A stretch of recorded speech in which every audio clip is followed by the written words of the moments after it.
Thank you, Mr. Speaker. I rise in this chamber today in support of H.R. 8. Americans have been waiting for Congress to catch up to them. It isn't often that we hear that 70, 80, 90% of Americans agree on something. But when it comes to universal background checks, 97% of Americans think it's a good idea. In my own district, I've seen that unity. After Parkland, we had 13,000 people in Morristown, New Jersey, at the student-led March for Our Lives. They demanded gun safety legislation.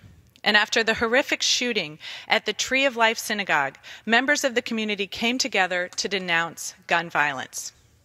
The 11th District of New Jersey understands universal background checks are a responsible way to address the gun violence epidemic in this country. It is a way to keep our communities safe.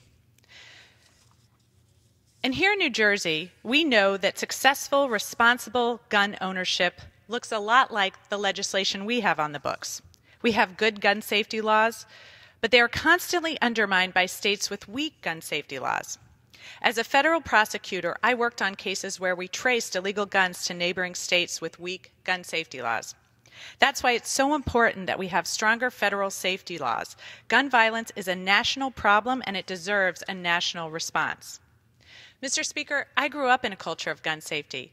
My father is a hunter, and he taught me to shoot. I went on to serve in the United States Navy, and I was qualified as an expert shot in the M16, the Colt 45, and the 9mm Beretta. And I am joined today by fellow freshman veteran, the gentlewoman from Pennsylvania, and we have been trained and know the power of these weapons and the damage that they can do. Universal background checks are an easy step that we can take to improve gun safety in this country.